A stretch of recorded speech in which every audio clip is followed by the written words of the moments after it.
कि 15 साल तक आपने एक आदमी को खूब ट्रेनिंग दी, सारे किस्म के ऑपरेशन कैसे करने चाहिए, उन ऑपरेशन में किसका ऑपरेशन कैसे करना चाहिए, कब किस तरह से करना चाहिए, उस ट्रेनिंग दे करके 15 साल में आपने कहा गुजरात के लोगों का ख्याल रखने के लिए बहुत है, तुम्हारी जरूरत पूरी हो गई है, तुम दिल्ली जाओ। इस सिलसिले को बंद मत होने दीजिए, अभी आपकी जिम्मेदारी ज्यादा है। जब तक ये होड़ भारत के 29 राज्यों में न लग जाए कि हमें इससे बड़ा पैदा करना है, तब तक इस सिलसिले को बंद मत होने दीजिएगा। आपने उसकी जाति नहीं देखी, आपने उसकी डिग्री नहीं देखी, आपने देखा कि यह आदमी जो लोग जो भाषा समझते हैं उसमें जवाब देना जानता है, और उससे भी ज्यादा इसलिए आपको मैं धन्यवाद इस धरती को करता हूं, जो मैं कल से काका जी को देख रहा हूं, ऐसे योद्धा पैदा कीजिए। आपने यह सिलसिला पूरे देश को बता दिया है और यह डरा दिया है कि अगर 14 वाला कमजोर पड़ा तो 19 में उससे भी घोर भेजेंगे। अब जब 2019 वाला दिल्ली गया तो लोग बोले 14 वाला ज्यादा अच्छा था। अब उनको समझ में आया है कि ये गुजराती मीठा खाना नहीं खाते, जरूरत पड़ती है तो बड़ा कड़वा आदमी भेजते हैं। और ये बात इसलिए कह रहा हूं कि ये जो छोटे भाई का पजामा बड़े भाई का कुर्ता पहने लोग, जिन्हें अपने यकीन नहीं है, जिन्हें अपने अल्लाह पे यकीन नहीं है, वो कहते हैं कि हम अल्लाह पे यकीन रखते हैं, लेकिन नहीं है, ये बेईमान लोग हैं, बिल्कुल नहीं है। हम हजारों साल से इस ब्रह्मांड की उत्पत्ति से लेकर आज तक उसको एक आदर्श सत्ता मानते हैं, उसके प्रति हम नतमस्तक होते हैं। हम जानते हैं कि कब जाड़ा पड़ेगा, कब गर्मी आएगी, कब बारिश होगी। हमने कभी हमारा विश्वास एक मिनट के लिए उस आदर्श सत्ता से डिगा नहीं। लेकिन जो 5 वक्त लाउड स्पीकर से बात करते हैं, उनकी बात नहीं सुन रहा, न इनकी बात वहां पहुंच रही, न उनकी बात यहां आ रही, लेकिन उसके ऊपर हमारा आज भी पूरा यकीन है। ये कहते तो जरूर हैं आपको डराने के लिए, हमारा अल्लाह पे यकीन है। हमने कब कहा अल्लाह पे यकीन मत करो? तुम्हारा सदियों से यकीन था, तो 2014 के बाद अल्लाह के यकीन से डर क्यों गए? ये यकीन में कुछ कम ज्यादा कैसे हो गया? अल्लाह से डरते डरते एक आदमी से डरने लगे, क्योंकि तुम ईमानदार नहीं हो, तुम झूठे हो। अल्लाह ने जब तुम्हें नीचे भेजा था तो तुम्हें कुछ डायरेक्शन और हिदायत, कुछ इंस्ट्रक्शन दिए थे, और साफ साफ है, इसमें कोई कंफ्यूजन नहीं है कि कौन से सूरा में और कौन सी आयत में लिखा हुआ है। तुम बेईमान हो, तुमने हमें नहीं, तुमने अल्लाह को धोखा दिया है। अल्लाह ने फरमाया कि मैं तुम्हें इस जमीन पर भेज रहा हूं, मेरे बताए रास्ते से अगर तुम हटे तो अल्लाह फरमा रहे हैं, अगर तुमने मेरी बात नहीं मानी, जीवन जीने के जो तरीके मैंने बताए हैं, अगर तुम उस रास्ते से हटे तो मैं इसी धरती पर लोग भेजूंगा जो तुम्हें रास्ते पे ले आएंगे। हमारा उस पर यकीन है, उसने जो फरमाया वो काम पूरा कर रहा है। तुम मान नहीं रहे थे, पूरी दुनिया में कत्लो गारत कर रहे थे, तुम गर्दन पे तलवार रख करके उस सनातनी विश्वास को तोड़ रहे थे जो प्राकृतिक था। वो नाराज हुआ तुमसे, कई बार तुम्हें समझाने की कोशिश की, तुमने समझा कि शायद अल्लाह की बात अब हम क्यों माने, अब तो हम अल्लाह से बड़े हैं। उसी अल्लाह ने 2014 में भेजा है। तुम तब भी नहीं माने, तुमने उसकी मुखालफत करते हुए, उसका विरोध करते हुए जगह जगह धरना प्रदर्शन दिया। कुछ लोग अमेरिका चले गए, इसे वीजा मत दो, ये कातिल है, ये 2002 दंगों का मास्टरमाइंड है। अल्लाह ने कहा यही तुम्हें समझा सकता है, इसलिए भेजा है।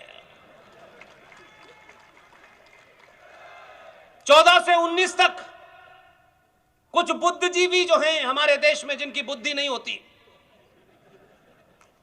वो ये समझते हैं कि वही देश चला रहे हैं, उनका स्वार्थ ही सब कुछ होता है। उन्होंने अवार्ड वापस कर दिए, जो सरकार ने दिए उन्होंने अवार्ड वापस कर दिए। लेकिन 15 साल की ट्रेनिंग वाले ने कहा, खामोश रहा जब अवार्ड वापस हो रहे थे। हम सब आप कह रहे थे कोई जवाब क्यों नहीं देता है। 3 साल के बाद अवार्ड वापस करने वालों के पास अवार्ड ही नहीं बचे। अवार्ड वापस के अलावा दुनिया भर का कुकर्म किया, लोगों ने बड़ी बड़ी थ्रेट दी, बहुत समझाया अल्लाह ने, ये नहीं माने। अल्लाह ने कहा ये बड़े बेहया लोग हैं, 2019 में दूसरा वाला भेजो। और यही नहीं माने, एक देश है पाकिस्तान, जिसकी टोटल पॉपुलेशन 23 करोड़ है, और हम 29 राज्यों में से एक राज्य है जिसकी टोटल पॉपुलेशन 24 करोड़ है, वहां भी 16% है। जिसको दिल चाहे गाली दे रहे, जिसके दिल चाहे रेप कर रहे। उन्होंने कहा कि इस राज्य में भी किसी की जरूरत है, उन्होंने 2017 में भेजा है वहां पे। सारे लोग लामबंद हो गए, इसे भगाओ, उसे फिर जिता दिया है। कल जो है शपथ लेगा लखनऊ में। आपको कुछ नहीं करना है, आपको अपने अंदर जो डर, जो लालच, जैसे ही ये समाप्त होंगे, दुनिया में आपसे बहादुर कोई नहीं हो सकता। आप लालच के कारण कायर हो गए हैं, और एक कायर समाज ना तो बहादुरी की बात करता है, एक कायर समाज समझौतों की बात करता है। इससे भी समझौता कर लो, उससे भी समझौता कर लो, और जब आप समझौता करने लगते हैं तब ट्रेन चलती है समझौता एक्सप्रेस। आप अपने उसूलों पर डिगे रहिए। ये थोड़ी बहुत आंधी आएगी इधर उधर की, इससे कोई फर्क पड़ने वाला नहीं है, लेकिन अपने पैरों को मजबूती से जमीन पे जमाइए। ये कड़वा पटेल है, ये लौवा पटेल है, ये ठाकुर है, ये ब्राह्मण है, ये ओबीसी है।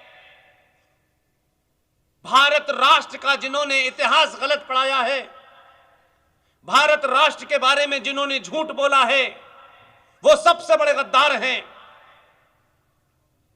भारत सदा सदा से कभी जाति प्रधान देश नहीं रहा। भारत भूमि सदा सदा से कर्म प्रधान भूमि रही है। इसलिए जिनका जो काम है वो कर नहीं रहे, और जिसका जो काम है वो कुछ और कर रहे हैं।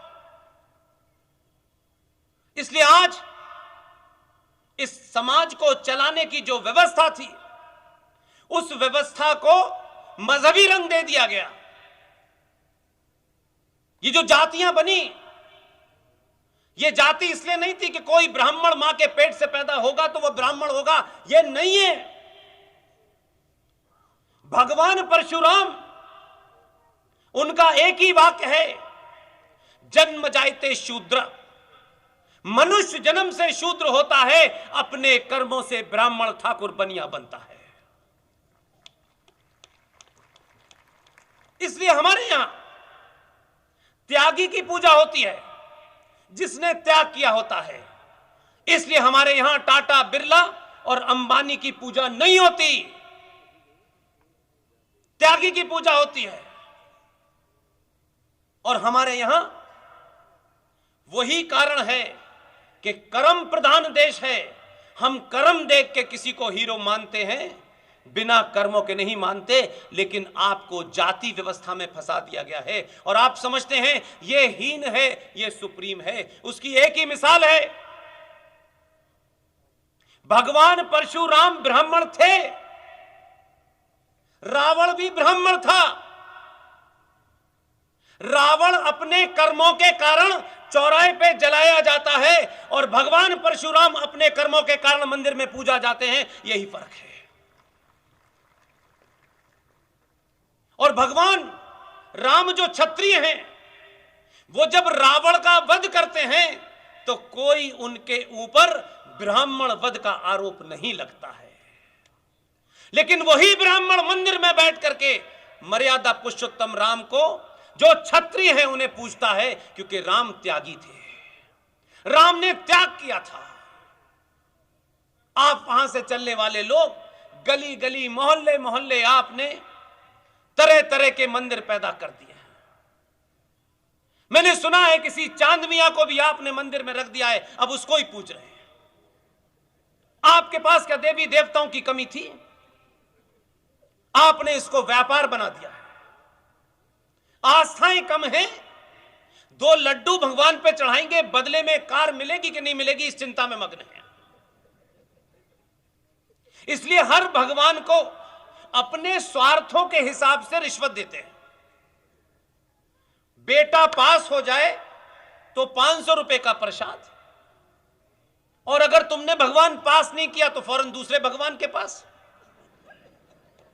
और उस भगवान से कहा बेटी की शादी हो जाए तो भंडारा।